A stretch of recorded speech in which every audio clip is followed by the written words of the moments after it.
یہ جو سینسٹیوٹی ہے، حساسیت ہے پولیو کے مرض کے بارے میں، پولیو کے وائرس کے بارے میں، وہ حساسیت سماجی ایشوز کے بارے میں انسانوں میں ابھی پیدا نہیں ہو سکی.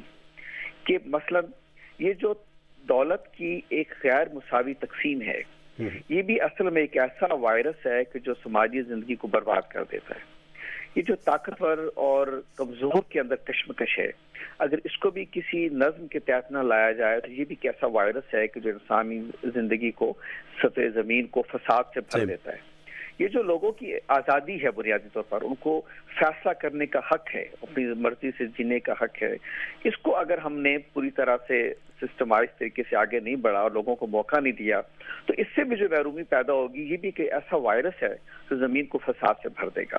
میرا اندازہ یہ ہے کہ اس دور کا جو دانشور ہے عالمی سطح پر، اس نے ان چیزوں کو اس سطح پہ ریئلائز نہیں کیا، وہ حساسیت دکھائی نہیں دی دنیا میں کہ جو یہ بتاتی کہ وسائل کی تقسیم سے لے کر انسانی آزادی تک کے جو اقدار ہیں وہ انسانیت کو مشترکہ طور پر اس کے لیے جدوجہد کرنی چاہیے، بالکل ایسے ہی جیسے آپ نے پولیو کے وائرس کے خلاف یا چیچک کے وائرس کے خلاف آج سے کچھ عرصے پہلے جدوجہد کی تھی.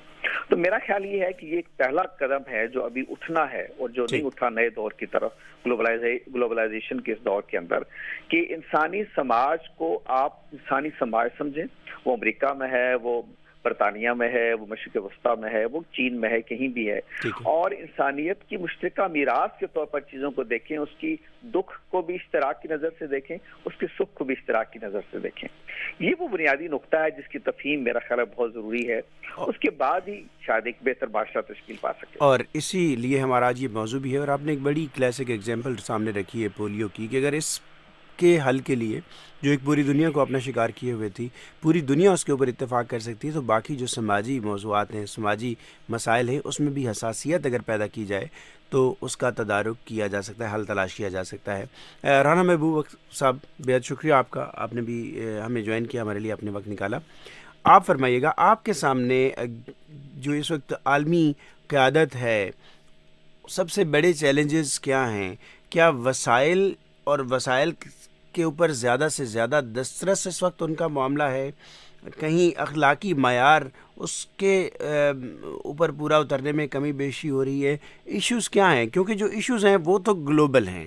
وہ ٹیررزم ہو، اس پہ دنیا کا اتفاق ہے، اینالسٹ کا اتفاق ہے کہ اب یہ کسی ایک ریجن، کسی ایک ملک کا مسئلہ نہیں رہا، لیکن اس کا جو ریزالو ہے وہ ایک کلیکٹیو ریزالو، کلیکٹیو ایکشن نظر نہیں آتا ہے. آپ ایلیبریٹ کیجیے گا. جی تھینک یو. میرے خیال ہے جیسے آپ نے کہا، خورشید ندیم صاحب نے فرمایا، بڑی خوبصورت مثال دی ہے.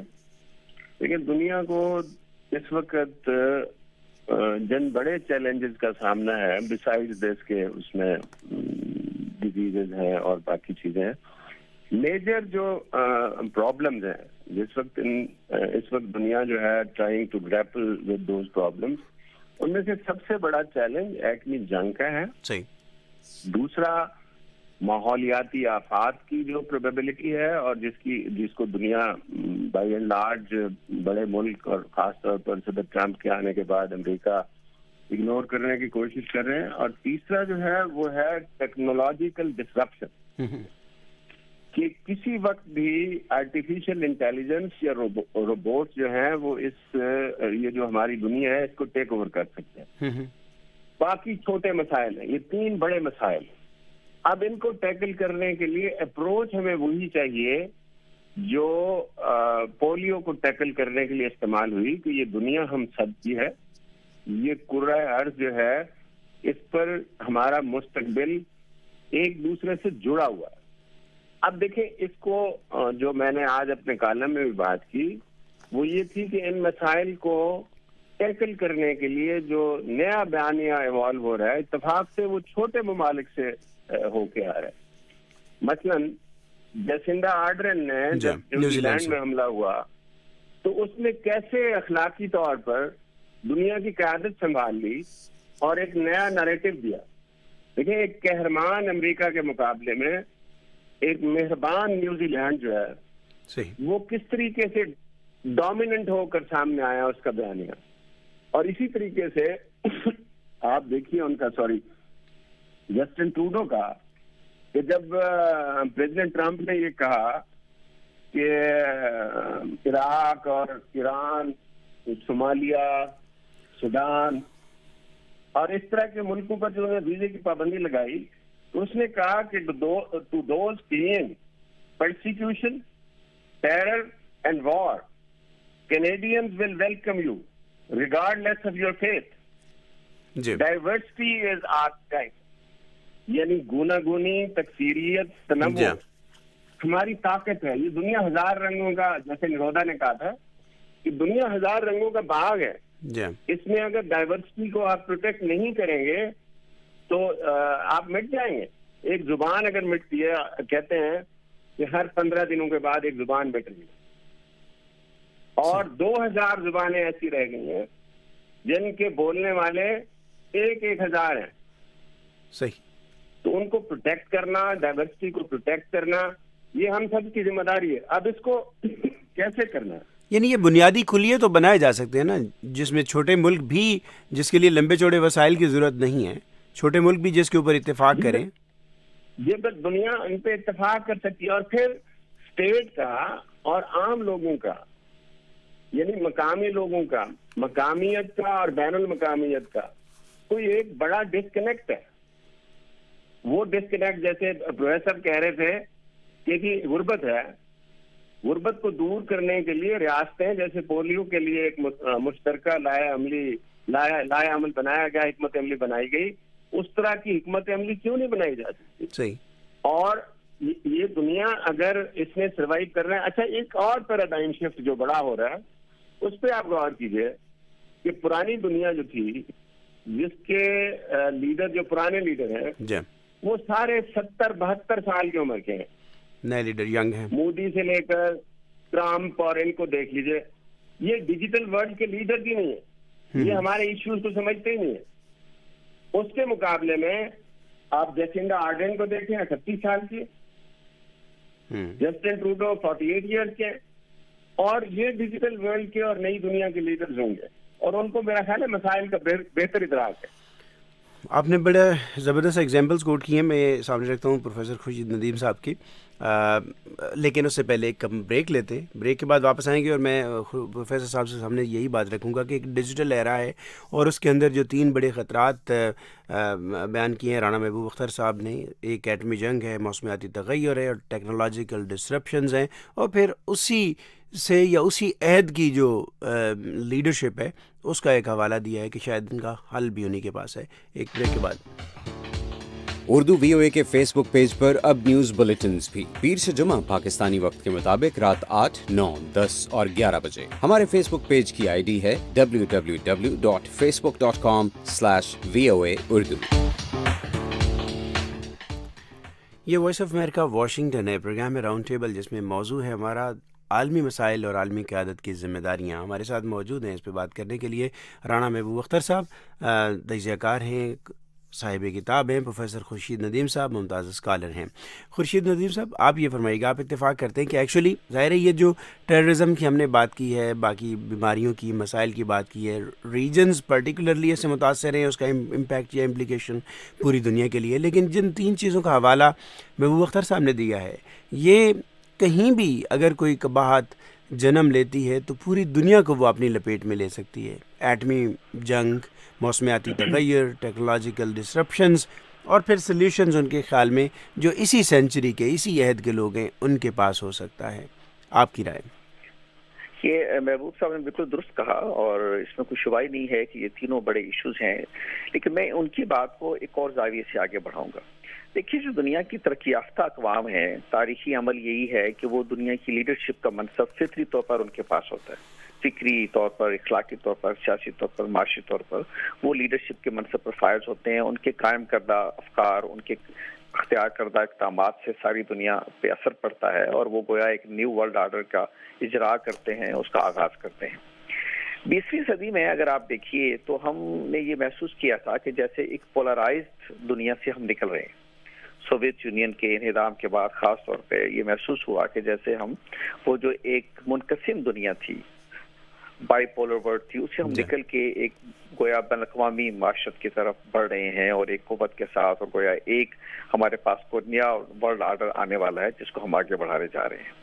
لیکن یہ بات آگے جا کے محسوس ہوئی 21ویں صدی میں کہ ترقی یافتہ اقوام نے اخلاقی طور پر اپنی لیڈرشپ کے منصب کے تقاضوں کو پورا نہیں کیا، اور وہ دنیا اسی طرح سے پولرائز رہی، اکنامکلی بھی اور اخلاقی طور پر بھی اور بادی طور پر بھی، اگرچہ سیاسی طور پر وہ پولرائزیشن ختم ہو گئی۔ مثلا آپ دیکھیے کہ یہ جو نوح حریری وغیرہ جیسے لوگ دانشور ہیں جو چیزیں لکھ رہے ہیں آج کل، وہ یہ بتا رہے ہیں کہ اس وقت ترقی یافتہ معاشرے کے مسائل بالکل اور ہیں، ترقی پذیر معاشرے کے مسائل بالکل اور ہیں۔ وہ ہمیں بتا رہے ہیں کہ ترقی یافتہ معاشرہ اس وقت یہ سوچ رہا ہے کہ وہ موت پر کیسے قابو پا لے، وہ اپنے لیے کیسے ڈیوائن رائٹس اور ڈیوائن اختیارات حاصل کر لے، یہ اس کا چیلنج ہے۔ اور وہ ہمیں بتا رہے ہیں کہ ترقی یافتہ دنیا اب اس مرحلے سے آگے گزر چکی کہ جس میں لوگ قحط سے مر جاتے تھے، لوگ غربت سے مر جاتے تھے، یہ اب اس کا مسئلہ نہیں رہ گیا۔ اب تو لوگ اوبیسٹی سے، لوگ اب موٹاپے سے، زیادہ کھانے سے مر رہے ہیں، غربت اس کا مسئلہ نہیں رہا۔ لیکن ہم جانتے ہیں کہ دنیا کا ایک بڑا حصہ ایسا ہے کہ جو ابھی تک کا غربت کی لپیٹ میں ہے، بھوک اور افلاس کی لپیٹ میں ہے۔ بنیادی انسانی زندگی خطے غربت کی جو اس سے کم تر زندگی گزار رہا ہے، بنیادی انسانی حقوق، بنیادی انسانی ضروریات تکمیل نہیں ہوتی۔ ایک بڑا انسانیت کا ایسا ہے وہ پورا طبقہ کہ جس کو 2 وقت کا کھانا نہیں مل رہا۔ اس کا مطلب یہ ہے کہ دنیا بدستور پولرائزڈ ہے، اگرچہ سیاسی اعتبار سے نہ صحیح، لیکن وسائل کے عدم تفاوت کی وجہ سے اور ان کے درمیان کو مساوات نہیں رہی۔ یہ وہ ایشو ہے جس کو میں سمجھتا ہوں کہ اخلاقی طور پر وہ جو ترقی یافتہ اقوام تھے انہوں نے اس کو پوری طرح سے ایڈریس نہیں کیا۔ ضرورت اس بات کی تھی کہ جب آپ نیو ورلڈ آرڈر دے رہے ہیں یا کوئی بھی جو ٹرینڈ سیٹر قوتیں ہیں، وہ نیو ورلڈ آرڈر عالمی قوتوں کی مفادات کی تحت نہ دیں، بلکہ عالمی لیڈرشپ پہ فائز ہونے کی وجہ سے ان کی ذمہ داری ہے کہ وہ ساری دنیا کے نفع و نقصان کے کانٹیکس میں کوئی ورلڈ آرڈر لوگوں کے سامنے رکھیں۔ وہ بدقسمتی سے نہیں رکھا جا سکا، اور محبوب صاحب کی یہ بات بالکل درست ہے کہ جیسے اس وقت امریکہ کو یہ منصب حاصل تھا تو ہم یہ توقع رکھتے ہیں کہ امریکہ کا صدر اخلاقی اعتبار سے بھی اس درجے پہ کھڑا ہوگا جہاں وہ مادی اعتبار سے کھڑا ہے۔ امریکی صدر سے مراد یہ ہے کہ امریکی معاشرہ جو ہے وہ، جس کو صدر جیمی کارٹر نے بھی کی طرف توجہ دلائی کہ آپ کا جو اخلاقی معیارات ہیں وہ بھی ایک عالمی قوت کے شایان شان ہونے چاہیے۔ اگر یہ نہیں ہوں گی تو آپ کی مادی قوت آپ کا زیادہ اثر ساتھ نہیں دے سکے گی۔ یہ جو چیزیں مثلا نشاندہی کی محبوب صاحب نے، اب ذرا تھوڑی دیر غور کیجیے، ایٹمی دھماکے کہاں پہلے ہوئے اور کس قوت نے اس سطح زمین کے اس ایکویلیبرم کو پامال کیا۔ پھر ماحولیاتی ایشو آپ دیکھیے، ابھی آپ دباؤ دنیا پہ یہ ڈال رہے ہیں کہ کاربن کی مقدار بڑھ رہی ہے اور جو کوئلہ استعمال کرتے ہیں وہ بڑا غلط کر رہے ہیں، ان پر رکاوٹ ڈالی جائے۔ لیکن آپ غور کیجئے کہ 20ویں صدی میں آپ جب مادی قوت بنے تو آپ نے پہلے کوئلہ ہی استعمال کیا۔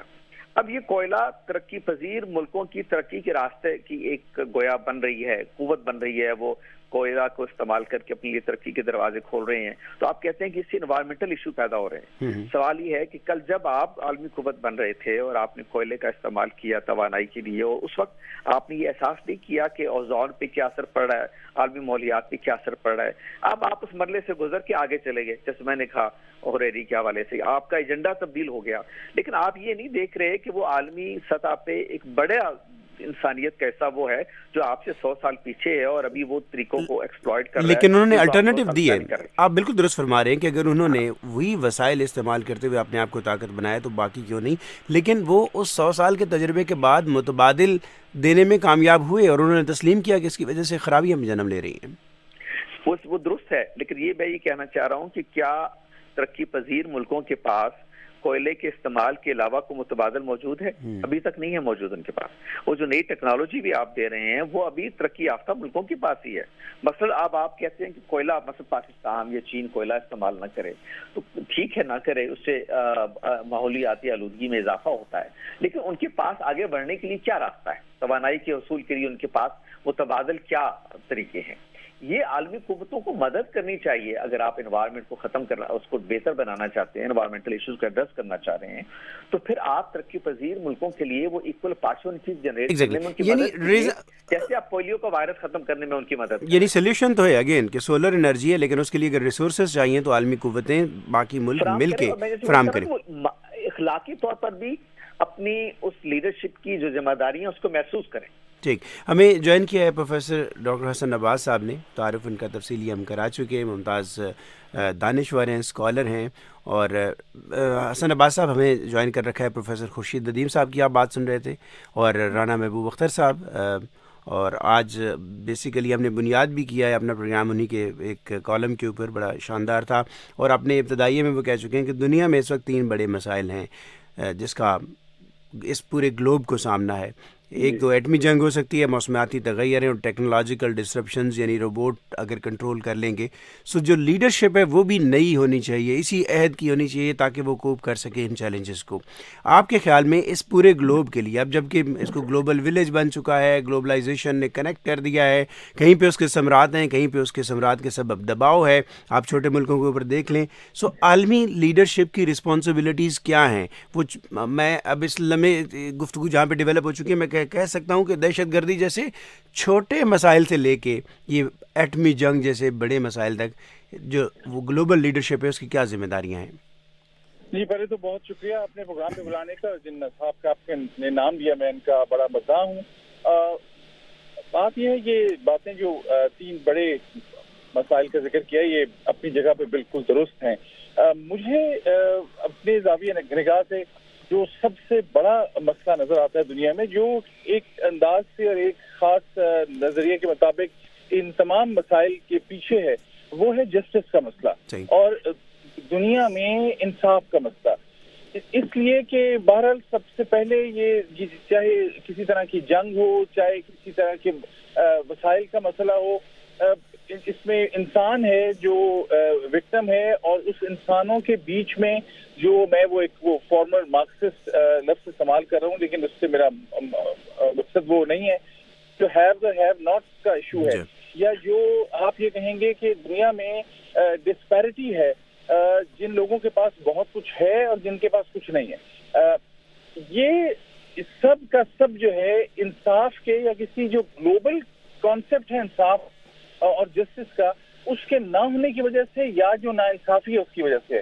تو سب سے پہلا بڑا مسئلہ جب تک آپ کے پاس وہ کیسے ہوگا انصاف کا مسئلہ، کیونکہ جتنی جو ماڈرن نیشن اسٹیٹ ہے وہ اپنے انٹرسٹ میں، ذاتی انٹرسٹ یعنی اسٹیٹ کے انٹرسٹ میں اس حد تک دب چکی ہے کہ اس کو اپنے انٹرسٹ کے سوا اس کو بڑا جنون سمجھا جاتا ہے. جب سیاسیات میں یا انٹرنیشنل ریلیشنز میں پڑھاتے ہیں تو ہم اس کا پہلا سبق یہ پڑھاتے ہیں انٹرنیشنل ریلیشنز کا کہ ہر اسٹیٹ کا انٹرسٹ ہوتا ہے اور ہر اسٹیٹ جو ہے وہ اپنے انٹرسٹ اور ذاتی جو مقاصد کو پرسیو کرنے میں بالکل حق بجانے پہ. ایسے تو پھر دنیا میں اگر 250 ملک ہیں یا سے کچھ زیادہ یا کم، تو وہ کانفلکٹ کی طرف جائیں گے، انٹرسٹ ہیں وہ سب اس میں لڑتے رہیں گے. تو جو انصاف ہے یعنی کوئی گلوبل ایسے میکنزم، چاہے وہ یونائٹڈ نیشنز کو اب خود سمجھا جاتا ہے کہ اس میں کیونکہ 5 طاقتوں کے پاس بہت زیادہ پاور ہے تو وہ بھی کسی بھی نظریے سے انصاف کا ذریعہ نہیں ہے، لیکن یعنی موجودگی اور یا ایبسنس کہنا چاہیے، absence of any global system جو جسٹس یا جو رول آف لا بیسڈ ہو. قانون ایک تو دنیا قانون ہے، ڈومیسٹک قوانین ہے جو رول آف لا اسٹیٹس میں، اور ایک ہے گلوبل انٹرنیشنل آرڈر جو جسٹس پر مبنی ہو. میرا خیال ہے کہ اس کی کمی ہے جس کی وجہ سے تمام مسائل ہم دیکھتے ہیں. یہ جو نیا گلوبل آرڈر آنا چاہیے، یہ جس کی ضرورت محسوس کی جا رہی ہے، اس کے لیے پلیٹ فارم کیسے تیار کیا جا سکتا ہے؟ کیا دنیا سے اکیڈیمیا کے لوگ بیٹھے ہیں؟ کیونکہ جب پولیٹیکل لیڈرشپ آتی ہے سو وہ اپنی پولیٹیکل ریزننگ کے اوپر اپنے مفادات کا تحفظ کرتی ہے، دفاع کرتی ہے، جیسے آپ نے خود کہا، اور وہ کنفرنٹریشن کی طرف تو لے کے جا سکتا ہے، کنسنسس کی طرف نہیں لے کے جاتا ہے. یہ اس طرح کی کوئی بھی گلوبل چیز جو ہے وہ کسی آرٹیفیشل سطح پر یا کسی فورسڈ میکنزم کے ذریعے نہیں ہو سکتی، کیونکہ فورس میکنزم تو جیسے ورلڈ وار 2 کے بعد UN بنا تھا، اس سے پہلے لیگ آف نیشنز تھا، وہ اس وقت کے لحاظ سے بڑی اہم ایفرٹس تھیں، اور کیونکہ اس وقت ایسی کوئی چیز موجود ہی نہیں تھی تو جو طاقتیں کامیاب ہوئی تھی ایک عالمی جنگ میں، انہوں نے یہ سمجھا کہ یہ ان کا حق ہے، اور اس وقت اس کو ایسے چیلنج بھی نہیں کیا گیا. اب یہ جو ہے یہ کسی آرگینک طریقے سے سامنے آئے گی بات کہنے کو، تو ورنہ اب ارسطو، افلاطون اور سقراط نے کیا زبردست بات نہیں کہی تھی، یا جو مذاہب ہیں ان کے جو 10 کمانڈمنٹ سے لے کر قرآن الحکیم تک جو میجر مورل ایونجلسٹک اسٹڈی ہے تبلیغ یا ڈیوائن میسیجنگ، وہ بھی اپنی جگہ موجود ہے. یہ تو انسان کے عمل کرنے کی بات ہے. وہ تبھی ہوگا جب زیادہ اویئرنیس ہوگی اور جب زیادہ جسٹس کے بارے میں ایک گلوبل موومنٹ ہوگی.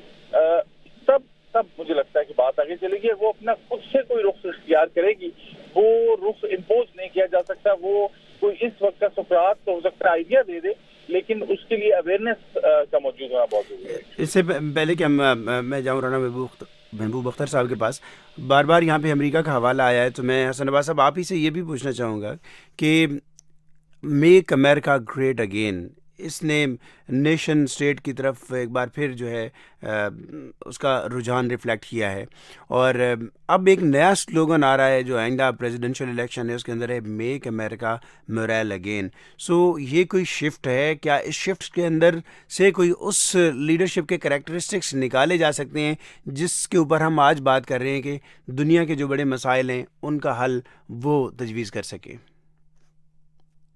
یعنی موریلٹی، نہ کہ میٹیریلسٹک پاور جو ہے اس سے آگے نکل کے موریلز کے اوپر جو ہے وہ کوئی اسٹیٹ کھڑی ہو، اتنی اسٹرانگ ہو جتنا وہ فائنانشلی اور باقی وسائل کے اعتبار سے مضبوط ہے، اخلاقی طور پہ بھی اتنی مضبوط ہو. جی دیکھیے، مجھے لگتا ہے کہ بے شمار ملک ہیں بشمول امریکہ کے جہاں کی جو ڈومیسٹک پالیسیز ہیں وہ بالکل بڑے شاندار مورلز کے اوپر مبنی ہیں. مثال کے طور پر آپ امریکہ کی جو مجھے پتا ہے یقیناً شاید آپ کی آڈینس جانتی ہو، جو امریکہ میں جب کانسٹیٹیوشن جب بنا تھا زمانے میں، آج سے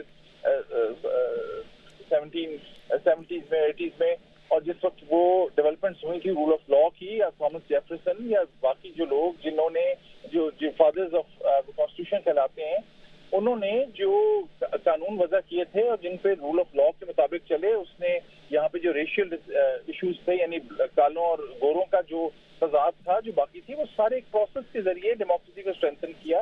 اسی طرح بے شمار اور ملکوں میں، یورپ میں فرینچ ریولوشن سے لے کے یا میگنا کارٹا سے لے کر آگے ماڈرن ڈیموکریسی جو انگلستان میں اس تک، اور باقی بے شمار اور ملکوں نے بھی، انہوں نے اپنی طرف سے جو ان کی ڈومیسٹک پالیسیز تھیں اس میں مورلز کو مد نظر رکھتے ہوئے ہی بات آگے چلائی. مسئلہ فقط یہ ہوا جو اس وقت ڈسکنیکٹ مجھے لگتا ہے کہ وہ جو لوکل ڈومیسٹک مورلز ہیں یا ڈومیسٹک رول آف لا کی کنسپشنز ہیں، جو اپنے اسٹیٹ کے لوگوں کے لیے جس طرح سے انصاف کے رول آف لا مہیا کیا جا رہا ہے، اس کو گلوبل سطح پر پش نہیں کیا جا رہا. ٹھیک ہے، اس گلوبل سطح پہ پش کرنے کی ایک ایگزامپل کے طور پہ میں ایک چیز سامنے رکھ سکتا ہوں، لیکن ایک بریک کے بعد جب واپس آئیں گے تو رانا محبوب اختر صاحب کے ساتھ اس پہ بات کرتے ہیں.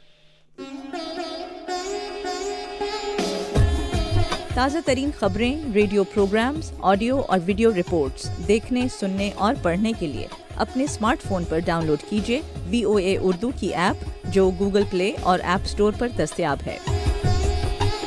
خبریں اب ہر وقت آپ کی مٹھی میں. یہ وائس آف امریکہ واشنگٹن ہے، پروگرام ہے راؤنڈ ٹیبل. میں ہوں اسد حسن، پروڈیوسر فائزہ بخاری. ہمارا آج کا موضوع ہے عالمی مسائل اور عالمی قیادت کی ذمہ داریاں. ہمارے ساتھ جو پینلسٹ میں اس وقت موجود ہیں، پروفیسر خورشید ندیم صاحب ممتاز اسکالر ہیں، رانا محبوب اختر صاحب کالم نگار صاحب کتاب، اور ڈاکٹر پروفیسر حسن عباس صاحب، انہوں نے جوائن کر رکھا ہے. رانا محبوب اختر صاحب، یہ بتائیے گا کہ بات کی ہے کہ کوئی ایسا میکانزم، کوئی پلیٹ فارم وہ نہیں ہے جو اس کو انیشیٹ کر سکے. اقوام متحدہ کا بار بار ریفرنس آتا ہے. اقوام متحدہ کے بہرحال پلیٹ فارم سے ایک چیز شروع کی گئی ہے جس کو ملینیل ڈیولپمنٹ گولز کے نام سے ہم جانتے ہیں، اور پھر یہ کہ پائیدار ترقی کے اہداف اس کے اندر سیٹ کیے جاتے ہیں. سسٹینیبل ڈیولپمنٹ ٹارگیٹس جو ہیں وہ سامنے ہیں. مختلف آرگنائزیشنز اس کے اوپر کام بھی کرتی ہیں، اس کے لیے فنڈنگ بھی انٹرنیشنلی جنریٹ ہوتی ہے. کیا یہ چیز جس بڑے حل کے اوپر ہم فوکس کر رہے ہیں اس کا یہ ابتدائی نقطہ ہو سکتا ہے، نقطہ آغاز ہو سکتا ہے ملینیل ڈیولپمنٹ گولز؟ جی، اصل ایک تو آپ کو ایک شعر سنا ہے مجاز لکھنوی کا، اس نے کہا کہ بڑا مشکل ہے دنیا کا سنورنا، واہ، تیری زلفوں کا پیچ و خم نہیں ہے. واہ. اب یہ سارے بڑے مشکل مسائل ہیں، اور جیسے پروفیسر حسن عباس صاحب فرما رہے تھے کہ ان کا کوئی ایسا حل نہیں ہے کہ ہم کہہ سکیں کہ اس طرح سے کر لیا جائے تو یوں ہو جائے. لیکن وقت کے ساتھ آپ دیکھیں لیڈرشپ ایمرج ہوتی ہے، اور لیڈر کے لیے جو سب سے بڑی چیز ہوتی ہے وہ ہوتا ہے جو لفظ لیڈر میں بات مخفی ہے، وہ ہے کہ وہ راستے کو روشن کریں، راستہ دکھائیں۔ ونسٹن چرچل نے کہا تھا کہ ہم سب کیڑے ہیں لیکن میں جگنو ہوں۔ اچھا، جگنو جو جس طریقے سے وہ روشنی کرتا ہے، وہ روشنی کا استعارہ ہے۔ اچھا، راہ کو روشن کرنے والے لوگ اس وقت دنیا میں کون ہیں؟ وہ جو ہائر مورل گراؤنڈ پہ ہوں گے۔ جیسے تو ایسا کہہ رہے تھے کہ جی جسٹس کی ضرورت ہے، یس۔ اب جسٹس کیسے ہوگا؟ ایک تو وہی لوگوں کو غصہ آتا ہے مارکسین ٹرمینالوجی پہ ہیو اینڈ ہیو ناٹ کی بات ہے۔ تاریخ جو ہے اس نے کہا کہ 7 تاریخ جو ہے وہ دراصل کافی کشمکش کا نتیجہ ہے، غریب اور امیر کے مفادات کی لڑیں گے۔ اب غریبوں کو جب تک آپ ساتھ نہیں ملائیں گے اور دنیا میں یہ جو ڈسکنیکٹ ہے ریاست کا اور ان مظلوم اور محکوم عوام کا، اس کو جب تک آپ بریک نہیں کریں گے، اور اس کو بریک اس وقت کون کر رہے ہیں؟ جیسے ہم نے دیکھا وہاں پہ ہوا، نیوزی لینڈ میں ہوا کہ ایک 47 لاکھ کی آبادی کا چھوٹا سا ملک ہے جس نے دنیا کی مورل لیڈرشپ سنبھال لی۔ جسٹن ٹروڈو نے جو کیا کہ جی اس نے جب امریکہ پابندیاں لگا رہا تھا 6-7 مسلمان ملکوں کے لوگوں پہ، ان کے ویزا کی پابندی انہوں نے لگائی، اس نے کہا کہ میرے ملک میں آ جائیے کہ ڈائیورسٹی از مائی اسٹرینتھ۔ تو یہ جو صلح ہے کہ جی آپ ریکنسائل کب کرتے ہیں اپنے آپ کے ساتھ؟ ایک ہمارے شاعر ہے رفعت عباس ملتان سے، ساکو نال ملایا باجو نہیں بچھوڑا مکڑا۔ جب تک آپ ہمیں ان مقامی لوگوں کو، غریب لوگوں کو مقامیت اور بین المقامیت، قومیت اور بین الاقوامی جو ایشوز ہیں ان میں کوئی سنکرونائزیشن نہیں ہوگی، اور لوگوں کے مفادات ایک مشترکہ دنیا کے لیے، ایک خوشحال دنیا کے لیے، ایک خوش دنیا کے لیے ایک طرح کے نہیں ہوں گے، اس وقت تک یہ بچھوڑا ختم ہوگا نہیں۔ آپ نے بہرحال ادب اور فلسفے کے ساتھ جس طرح سے سنکرونائز کیا ہے عالمی مسائل کو، وہ بہت خوبصورت ہے۔ تھینک یو سو مچ، ہمارے ساتھ رہیے گا۔ پروفیسر خورشید ندیم صاحب، کیا یہ کہا جا سکتا ہے کہ بنا انسانی ترقی کے یا نام نہاد جو ٹیکنالوجیکل ایڈوانسمنٹ کے، اس میں تو دنیا نے ہزاروں سال کا سفر طے کر لیا ہے، لیکن جس طرح کی ٹیکنالوجیکل ایڈوانسمنٹ ہو چکی ہے، بالخصوص میں پھر نیوکلیر پیرائے میں بات کر رہا ہوں، جوہری ترقی کے پیرائے میں بات کر رہا ہوں، وہ ڈیزاسٹرس ہو سکتی ہے۔ اگر اس کے لیے کوئی بڑے پروٹوکول نہیں بنتے ہیں تو پھر یہ تباہ کن ہو سکتی ہے۔ اگین اس کے اوپر بھی ورلڈ اور گلوبل لیڈرشپ کا جو ہے وہ رول آ جائے گا۔ یہ بات بالکل درست ہے۔ دیکھیے، ایک ہے جو ٹیکنالوجی کا اصول ہے اور جو سائنس میں دریافت کا عمل ہے، یہ تو ایک فطری عمل ہے، اس کو آپ روک نہیں سکتے۔ یہ انسان کا مسلسل ارتقاء ہے، اس کے مسلسل آگے بڑھنے کا عمل ہے جس کو جاری رہنا ہے، اور اس کو آپ روک نہیں سکتے۔ اصل جو انسان کو آزمائش درپیش ہے وہ اخلاقی ہے، کہ وہ قوت جو وہ حاصل کرتا ہے، ایک ایٹم کو توڑ کے جو قوت حاصل کرتا ہے اور ایک دنیا میں اقتدار حاصل کر کے جو قوت حاصل کرتا ہے، اس کا استعمال اس کے نزدیک کیا ہے؟ یہ سوال اپنے جوہر میں اخلاقی ہے۔ مادی قوت کا حصول تو جیسے میں نے عرض کیا کہ فطری عمل ہے، وہ تو جاری رہے گا، لیکن انسان کو اپنے اخلاقی پیمانے کو ضرور سامنے رکھنا ہوگا، ورنہ یہ تباہ کن عمل ہو جائے گا سارے کا سارا تہذیبی ارتقاء کا۔ اس وقت جو دنیا میں آپ دیکھ رہے ہیں کہ ہمیشہ سے یہ ہوتا ہے کہ پاور کے مراکز ہیں، ایک ہے مادی قوت کا مرکز، ایک آپ کی اخلاقی قوت کا مرکز ہے جو عام طور پر مذہبی مراکز ہیں یا خاص طور پر علم و دانش کے مراکز ہیں۔ آپ یہ دیکھ رہے ہیں کہ دنیا میں مذہبی مراکز، علم و دانش کے مراکز اور مادی قوت کے مراکز میں وہ اتفاق رائے وجود میں نہیں آ رہا جو ایک پرامن گلوبل سوسائٹی کی تشکیل میں مددگار ہو۔ صحیح۔ مادی دنیا کے جو پاور کے مراکز ہیں ان کی سارے تگودو اس کے لیے ہے کہ وہ کیسے دنیا پہ اپنے مادی اقتدار کو مستحکم کر سکتے ہیں۔ اخلاقی قوت کے جو مراکز ہیں وہ توجہ دلاتے ہیں۔ مثلاً آپ کو یاد ہے ابھی کچھ وقت پہلے پوپ فرانسس نے یہ بات کہی تھی کہ دنیا میں جو فساد برپا ہے اس کی ذمہ داری امریکہ اور یورپ اور ان لوگوں پر ہے جو اسلحہ ساز بھی ہیں اور اسلحہ فروخت کرنے والے لوگ۔ اچھا، اب آپ کو پتا ہے کہ اسلحے کی منڈی دنیا میں کتنے وسائل کو جنریٹ کرتی ہے اور مادی قوت کے مراکز کس طرح سے اس کو استعمال کرتے ہیں، لیکن